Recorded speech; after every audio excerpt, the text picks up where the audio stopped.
Kindly बाकी class को भी इन्फॉर्म कर दें, मैं ग्रुप में भी कर देती हूँ, आप भी कर दें,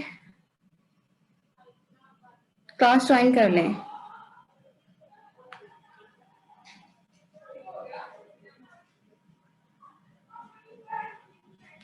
क्लास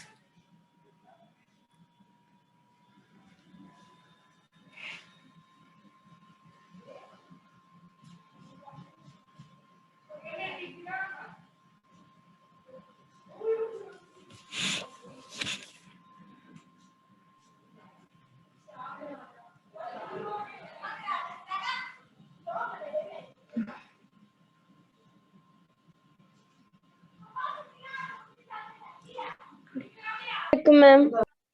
वालेकुम अस्सलाम बेटा।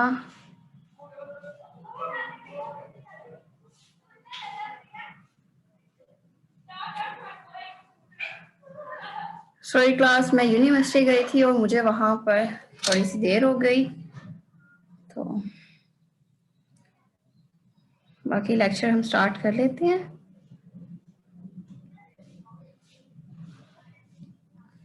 लास्ट टाइम बेटा मैंने ग्रुप में शेयर किए थे नोट्स, कंसीडर किए हैं, किसी ने पढ़े हैं उन्हें?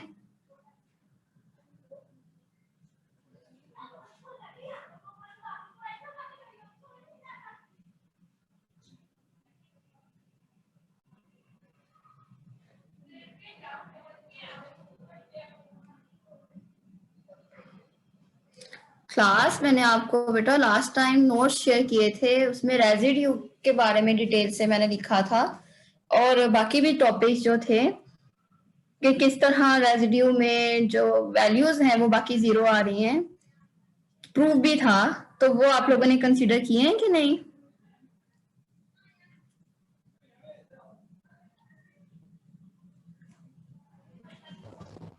मैम एग्जाम्पल्स करवा दें। एग्जाम्पल भी मैं करवा देती हूँ।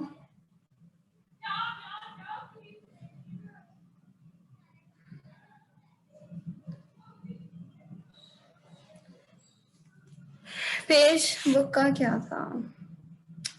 ओके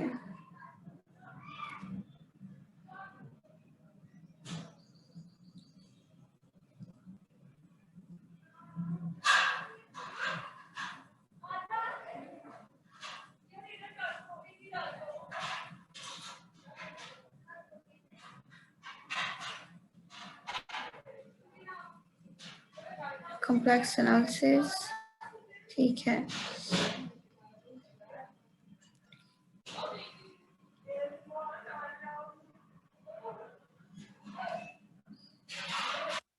ये नोट्स थे बेटा, इसके पेज पे खोल लें, बुक पे सॉरी खोल लें पेज नंबर जहां पर रेजिड्यू में मैंने मार्क करवाया था, काइंडली वो टॉपिक देखो, पेज नंबर मैं बताऊँ।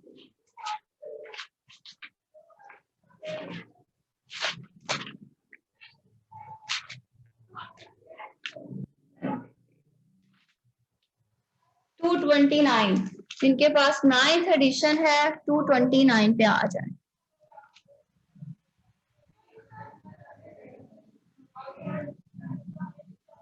ये स्क्रीन शेयर कर रही हूँ बेटा। लास्ट सबसे पहले एक थ्योरम बताया था, थ्योरम ये किए थे, ये पढ़ लिए थे, थोड़ा सा ये हिंट दिया था और ये थ्योरम से ये लाजमी करने हैं, ये फर्दर यूज होने थे, ठीक है। देन एक चीज आ जाती है, यहाँ पर एग्जांपल भी बता दी थी कि किस तरह इसको सॉल्व करना है। कॉची इंटीग्रल फार्मूला लगाना है। कॉची इंटीग्रल फार्मूला में क्या है, आपको किसी पॉइंट पर कहा जाता है कि वैल्यू इंटीग्रल की डिफाइन करनी, ठीक है।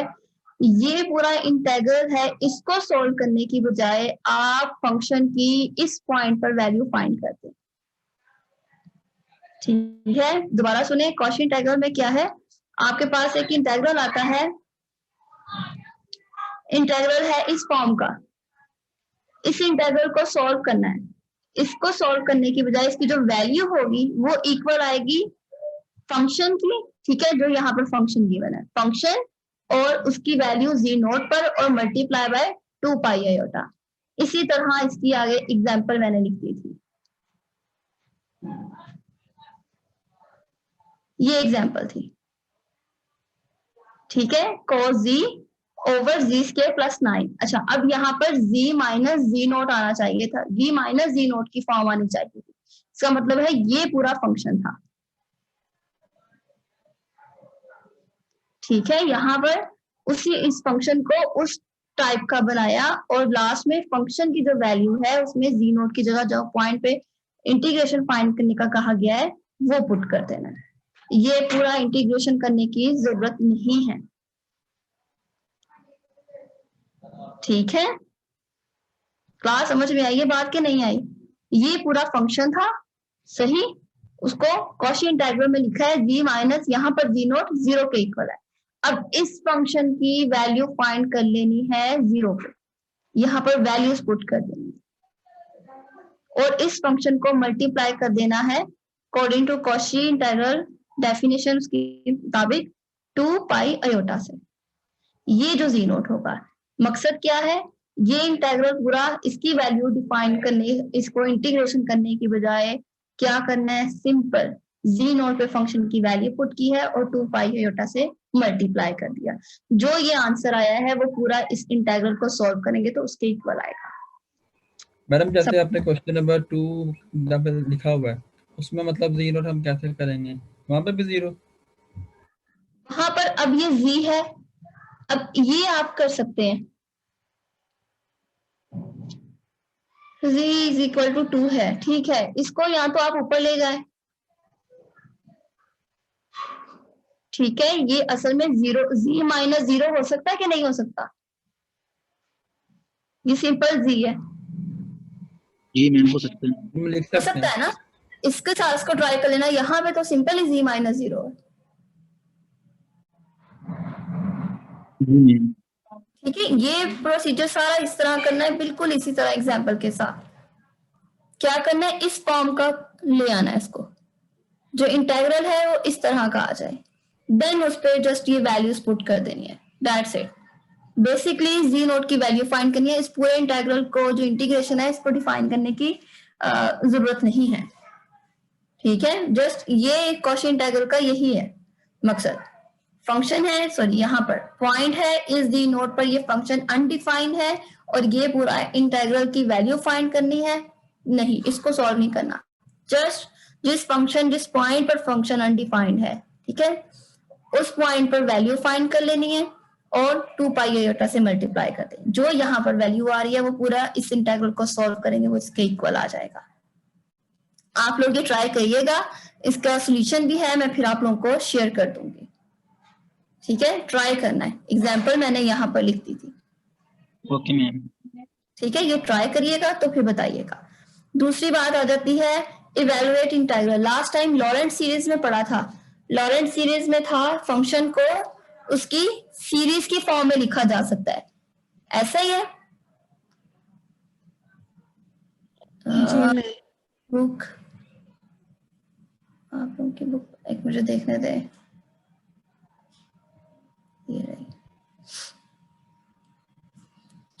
मुझे बताइए 7th एडिशन में पेज नंबर यही है, अच्छा खुला ही हुआ है, ये था, देखिए फंक्शन था, फंक्शन को लॉरेंट सीरीज की फॉर्म में लिखा जा सकता है।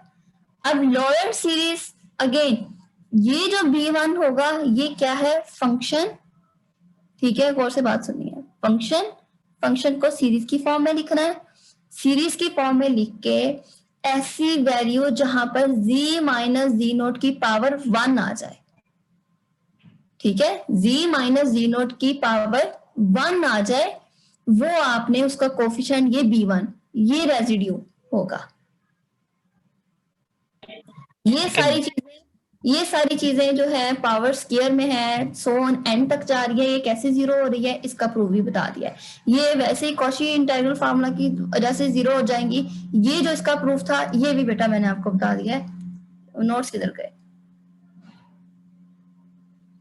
नोट्स किधर है, ये है,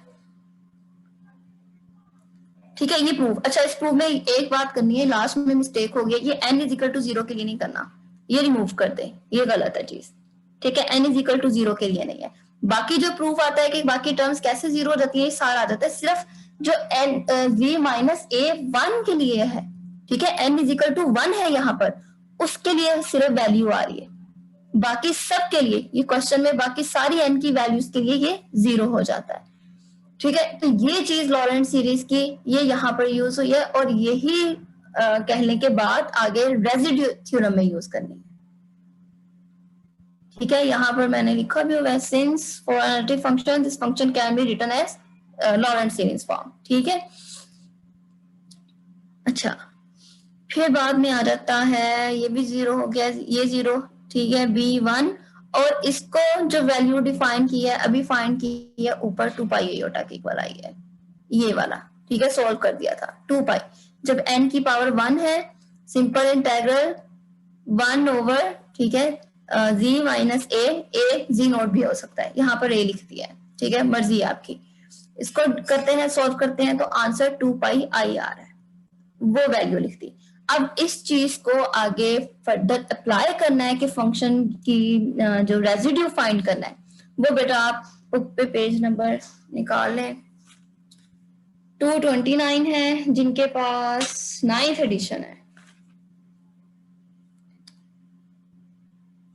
अच्छा, दूसरी चीज इसको फाइंड करने के मैंने वे लिखे हुए हैं। ठीक है, दूसरी चीज लिखा हुआ है यहाँ पर, right the function in terms of series and find the coefficient with term 1 over z minus z note. जैसे ही टर्म के साथ z minus z note series को ओपन करते हैं, किसी ना किसी जगह पर उसको z माइनस z नोट पे आएगा, उसके साथ उसका जो भी कोफिशिएंट होगा वो उसका रेजिड्यू होगा। एक तो ये चीज होगी। दूसरा, किसी भी फंक्शन का रेजिड्यू इंटीग्रल का फाइंड करना है। अच्छा, क्या आ जाता है equal, b1 is equal to z minus z naught f of z। जो f ऑफ z है उसको मल्टीप्लाई कर देना है z माइनस z नोट से और उसकी लिमिट ले लेनी है। दोनों तरीके इजीली यूज हो सकते हैं, आपकी मर्जी है। आप फर्स्ट वाला करना चाह रहे हैं, फंक्शन है f ऑफ z, जो भी आ रहा है, साइन आ रहा है, कोस आ रहा है, जो भी फंक्शन आ रहा है, उसको z माइनस z नोट से मल्टीप्लाई करके उसकी लिमिट ले लें, या फिर फंक्शन को सीरीज की फॉर्म में ओपन कर दें। सीरीज की फॉर्म में ओपन किया है जहां पर उसका कोफिशिएंट ओवर में 1 के इक्वल आ रहा है टर्म का। ठीक है, पावर यहाँ पे 1 के इक्वल आ रही है, उसका कोफिशिएंट आपने कंसीडर कर लेना। अगेन वो किस चीज के लिए है, वहां पर आता है कि contour integration of a function is equal to उस फंक्शन का residue multiply by 2 pi i. ठीक है, रेजिड्यू का फंक्शन इसका मतलब क्या है, डेफिनेशन कह लें कि इसका मकसद क्या है, पूरा फंक्शन की किसी भी कंटूर के ऊपर इंटीग्रेशन नहीं फाइंड करनी है आपने। क्या कर लेना है, उस फंक्शन का रेजिड्यू फाइंड कर दें और उसको 2 पाई आई से मल्टीप्लाई कर दें। जो भी ये वैल्यू आएगी ये इस पूरे फंक्शन के इंटीग्रेशन के इक्वल आएगी। समझ आइए बात?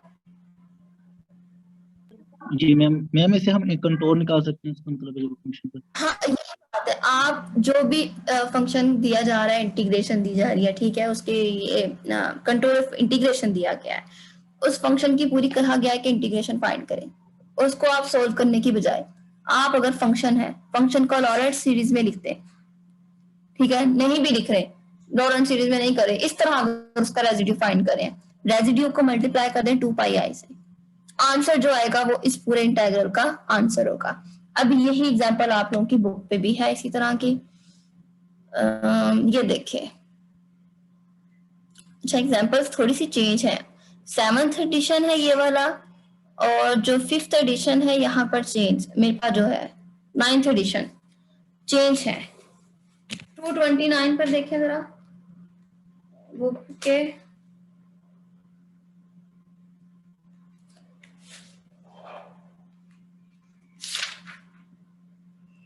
टू 29 के सॉरी 230 पर देखें, example number 1, consider the integral e z minus 1 over z4।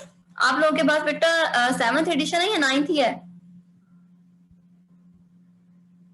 हम शॉर्ट फॉर्म में दोनों ही हैं। शॉर्ट फॉर्म में दोनों है, चलें दोनों ही देख लें। अगर मेरे पास शॉर्ट फॉर्म में नहीं है तो शेयर कर दीजिएगा अगर 9th एडिशन है किसी के पास सॉफ्ट में। अच्छा, पेज नंबर 230 पे वहां पर देखें, ई जी माइनस 1 ओवर z4 है, इसको सीरीज की फॉर्म में लिख दिया गया है। यहां पर भी इजी वाला फंक्शन है, ये रहा।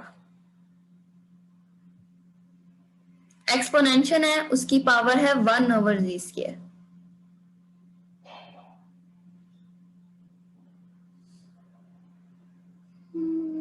एक मिनट रुकिए जरा।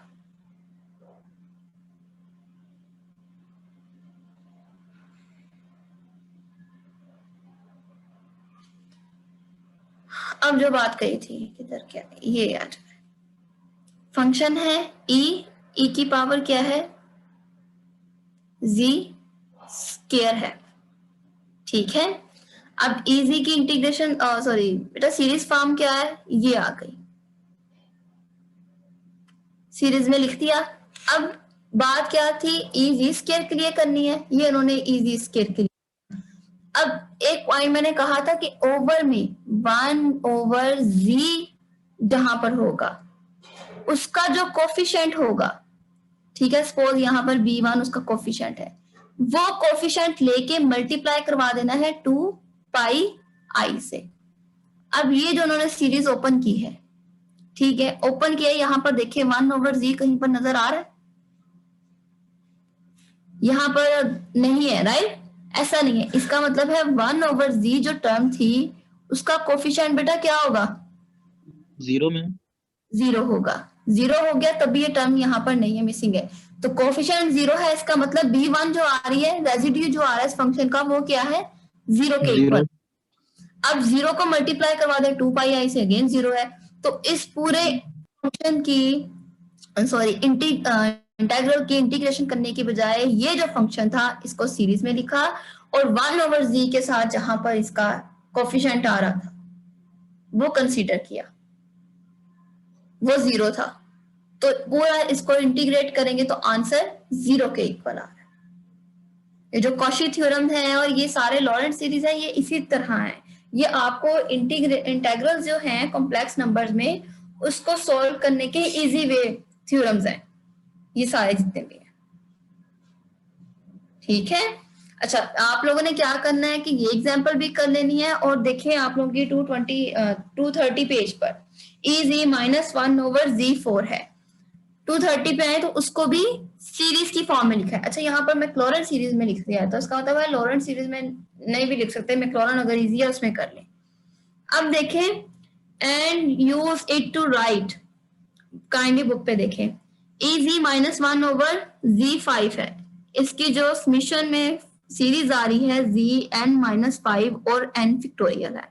अब मुझे बताएं कि n की पावर क्या होगी कि जो ये z पावर ऊपर में आ रहा है, नोमिनेटर में आ रहा है, ये डिनोमिनेटर में आ जाए।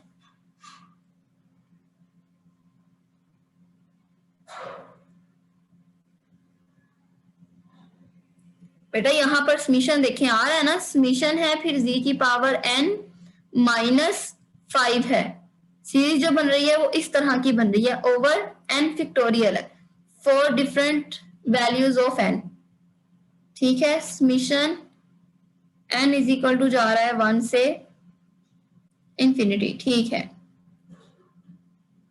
n 1 रखेंगे, आंसर क्या आ जाता है -4, z की पावर -4 है तो ये 1/z4 आ गया।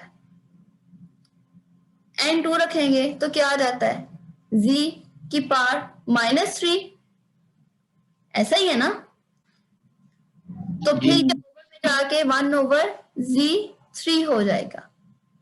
अब मुझे जब ये z की पावर 4-5 आ जाएगा, 4 - 5 में क्या रहता है, -1 आ जाएगा, तो -1 पे जब ओवर में चला जाएगा बेटा तो क्या आएगा, 1/, अब z की पावर क्या है, 1 है।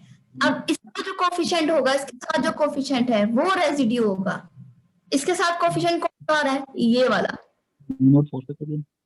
ठीक है, 1/n की पावर क्या थी, 4 फैक्टोरियल। अब फंक्शन का जो रेसिड्यू होगा वो 1/4 फैक्टोरियल है।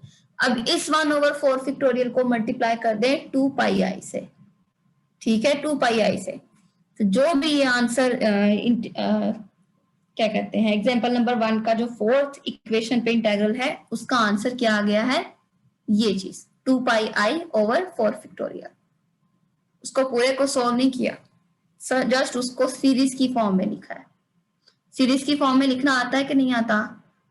वो जो टेलर सीरीज है और मैक्लॉरेंस सीरीज है,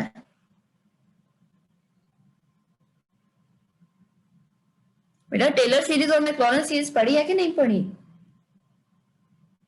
यस मैम, पढ़ी। पढ़ी है ना, ठीक है। तो बिल्कुल उसी तरह इसको खोल लेना है,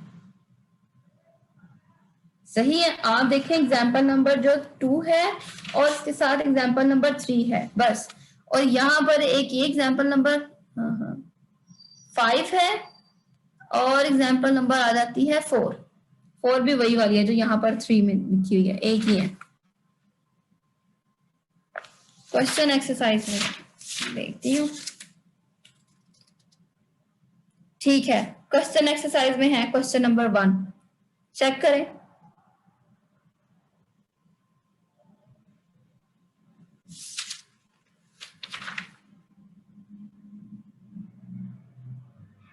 ठीक है, ये क्वेश्चन नंबर 1 है, बस इसके बाद दूसरा टॉपिक से रिलेटेड नहीं है। अब रेजिड्यू की समझ आ गई है, जो भी फंक्शन है आपने उसको सीरीज में लिखना है और 1 ओवर, ठीक है, ओवर में डिनोमिनेटर के पावर 1 होगी, उसके साथ जो उसका कोफिशिएंट आ रहा है वो उस फंक्शन का रेजिड्यू कहला रहा है। उस पूरे इंटीग्रल को सॉल्व करने की बजाय residue multiply by 2 pi I. Clear? Cauchy integral में क्या है, साथ में इम्प्रॉपर सिंगुलैरिटी आ रही है, z माइनस जी नोट, जो जी नोट होगा वो सिंगुलैरिटी को रिप्रेजेंट कर रहा है। उस फंक्शन पे उस पॉइंट पर फंक्शन की वैल्यू लेनी है और मल्टीप्लाई कर देना है 2 पाई आई से, वो उस पूरे इंटीग्रल के इक्वल आ जाएगा। समझ आइए बेटा इन पॉइंट्स की?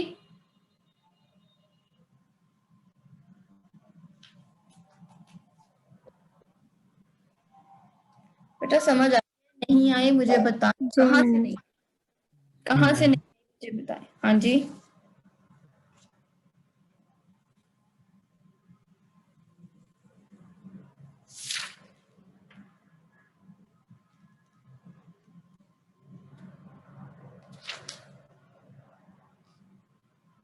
अच्छा देखिए पेज नंबर 239, काइंडली बेटा जो आप लोगों की बुक है ना 9th एडिशन, ये मुझे सॉफ्ट फॉर्म में भी सेंड कर दीजिएगा ग्रुप में। पेज नंबर देखिए बेटा 39 पे, जो मैंने उस दिन करवाया था आप लोगों को, सिंगुलैरिटी के बारे में बताया था, रिमूवेबल सिंगुलैरिटी और पोल्स और एसेंशियल सिंगुलैरिटी, वो भी यहाँ पर दिए गए हैं। डिटेल से है, मर्जी है, जहां से मर्जी कर लें, कोई मसला नहीं है।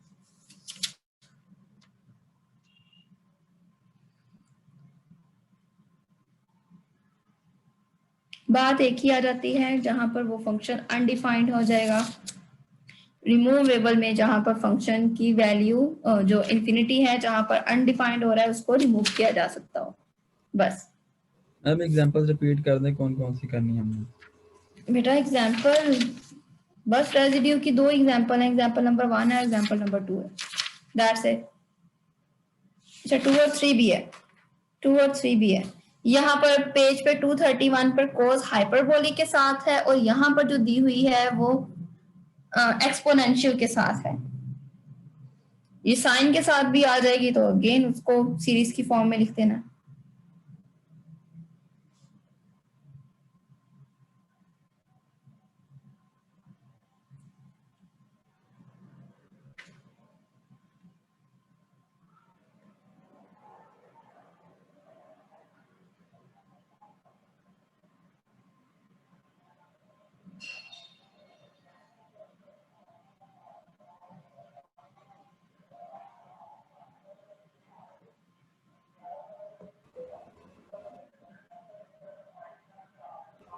फंक्शन को पहले मैक्लॉरेंस सीरीज से फिर आगे लॉरेंस सीरीज में कन्वर्ट भी करना है।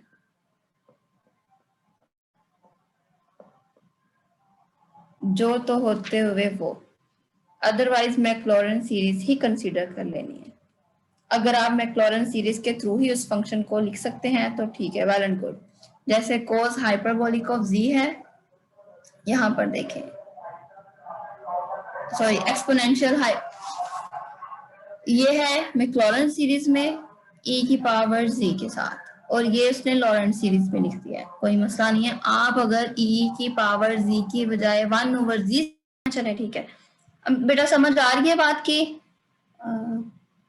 ठीक है, मैक्लॉरेन सीरीज ये ई जी की पावर में है, 1/z में भी लिख लें, कोई इशू नहीं है, मैक्लॉरेन में लिख रहे हैं, दोनों में जिस मर्जी फॉर्म में लिखा जाए। मैटर क्या करता है, 1/z के साथ जो कोफिशिएंट आ रहा है वो लिखना है। क्लियर है? जी मैम। ठीक है, आप लोगों ने बेटा क्वेश्चन कर एग्जांपल्स करनी है, ठीक है, क्वेश्चन भी ट्राई करना है, ना हुआ तो मुझे बताइएगा, फिर हम कर लेंगे, क्लास में कर लेंगे, कोई मसला नहीं है। ठीक है, क्वेश्चन एक्सरसाइज पे क्या थे, पेज नंबर 237 पर क्वेश्चन नंबर 1 है, आंसर्स गिवन है, जस्ट इसकी सीरीज में लिख के उसका फाइंड करना है। ठीक है, residue at z is equal to 0। ठीक है,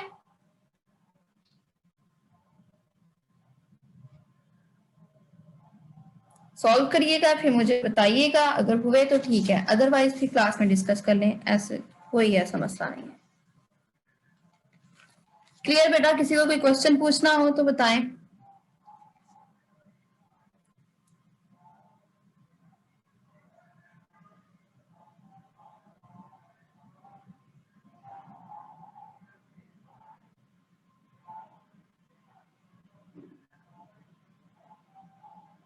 कोई क्वेश्चन नहीं है बेटा? अच्छा, आपको कहीं पे भी कोई भी मुश्किल आए, समझ नहीं आ रही, आप लोगों ने मुझे बता देना है।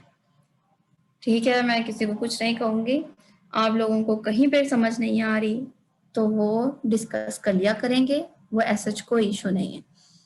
सही, और मुझे काइंडली जो सीआर और जीआर हैं, वो जो नेक्स्ट लास्ट टाइम मीटिंग नहीं हुई थी, हमारी क्लास नहीं हुई थी, तो उसका मुझे बता देना है। ठीक है, किस टाइम पे रखें। क्लियर है बेटा?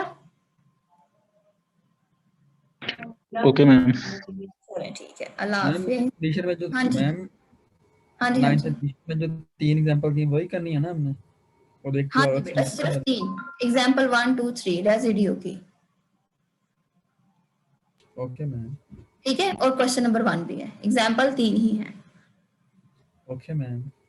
चलो ठीक है, अल्लाह हाफिज।